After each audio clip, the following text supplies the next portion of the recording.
Welcome back to the channel. To those of you who are new, and I would just like to say a big thank you for subscribing to the channel, I will just give you a brief synopsis of what I'm about. Here at Dark Entertainment, I discuss many different topics. Dark stories of murder, bizarre stories of UFO encounters, creepy accounts of haunted properties, as well as a great many other topics. In most of my videos, I tend to inject a bit of my weird sense of humour that embarrasses my girlfriend on a daily basis. Every now and again, I release a video which is a bit more comical in nature, and I think that after the last couple of episodes, we could do with laughing at a bit of stupidity. So let's cut the depressing music, stick something on a little bit more fitting, and brighten things up. I bring you Darwin's Dainties, a collection of the most ridiculous Darwin Award recipients. Now, a bit of backstory behind the Darwin Awards. Charles Darwin, most famously known for his theory of evolution, has also in recent years been known as the mascot for those individuals who lack the required intelligence to survive and, therefore, remove themselves from the gene pool.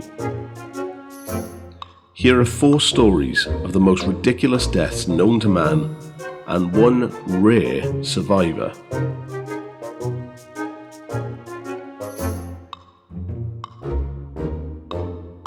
In 2015, Devon Staples, a 22-year-old, was celebrating Independence Day with his friends. Drinks were had, the atmosphere was incredible, and in all the excitement, Devon thought it would be a good laugh to attach a mortar tube to the top of his head, in which he could fire a rocket from. The rocket went off without a hitch, but also killed him instantly. Why anyone would want to strap a tube of gunpowder to the top of their head and then set fire to it is beyond me.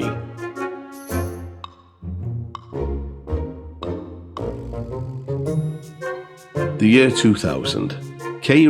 Jet, a local terrorist in Baghdad, Iraq, was up to mischief. He had been scheming for weeks, plotting to kill a political rival. Then one day, he worked through the night and created a letter bomb, and rigged it to blow as soon as the lucky recipient opened the envelope. He posted the letter and returned to his home to await the news. Unfortunately, Kay hadn't put the correct postage on it, and the letter came quickly back to him under a return to sender order. So happy he was to actually finally have mail from someone, Kay eagerly tore open the envelope, failing to notice that it was his package in the first place. As expected, the envelope sent him headfirst into the floor of the apartment above and earned him a much-coveted award.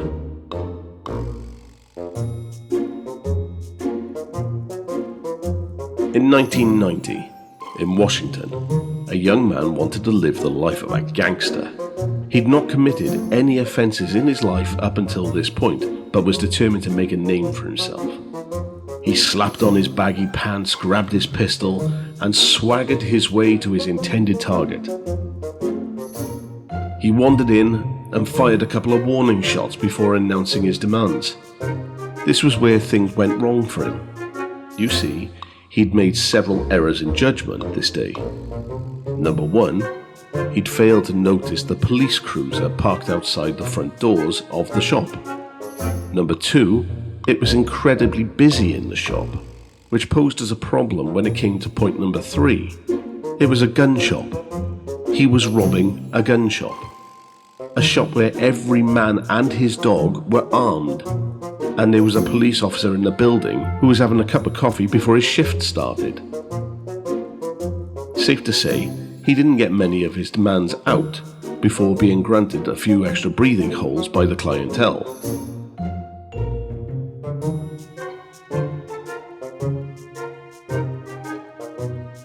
So we as men tend to, on average, do the most stupid things. It's in our DNA. We can't resist pushing the boundaries, especially when someone else has just beaten our personal best. Now in sports, It's an admirable trait, until you get to the silly sports, such as face slapping, that is. All you have to do is go down to your local boozer to see a group of lads all drinking and daring each other to do something to see the level of intelligence of drunk men in a room. The IQ is slightly less than the number of socks on their feet. Anyway, in Poland in 1995, a group of young men were drinking and had decided to play some men's games.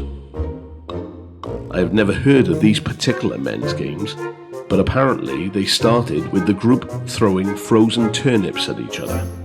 Passing quickly over this very strange aspect of the game, we can then see that they upped the ante.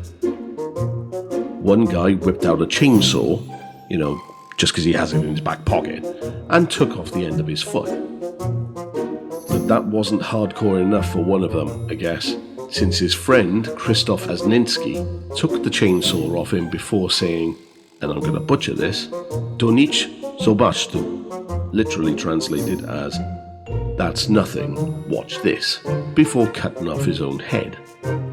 The thing that also made me laugh about this moronic show of bravado was his friend's final statement. It's funny. When he was young, he used to put on his sister's underwear, but he died like a man.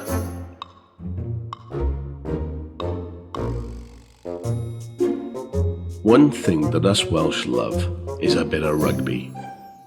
On a match day, you can find us kitted out in our red clobber, all screaming like dogs waiting for their food.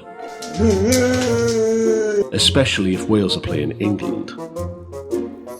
Now, in the lead up to the Wales vs England match in the Principality Stadium in Cardiff in 2005, one man was in a serious discussion with his friend.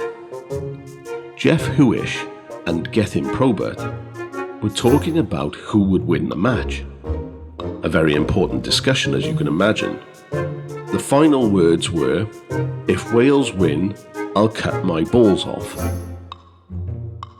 The match came and went and Wales fought like tigers, and the final outcome, 11-9 to Wales.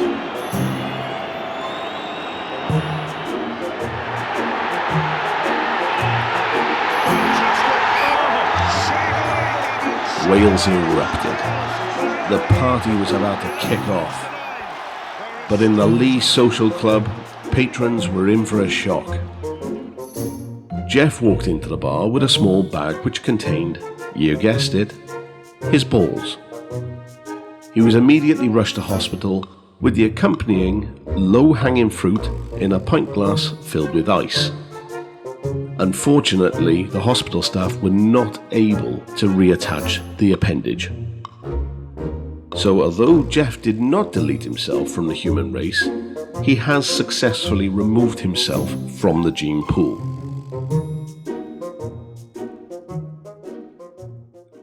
Well, that's all from us here at Dark Entertainment. We hope that you've enjoyed the episode, and if you have, make sure to like and subscribe, and hit the bell icon for all notifications from the channel. But be sure to give it a big thumbs up, because that will really help the channel grow. If you wish to get in contact with me, either leave a comment down below, I try to answer all of them, or you can find me on Twitter/X, or on Facebook. Or if you've got a story that you would like me to cover, or a location that you'd like me to look into, feel free to email me at dark_entertainment@outlook.com. And remember, stay dark, stay creepy, and always laugh. Ta-ta!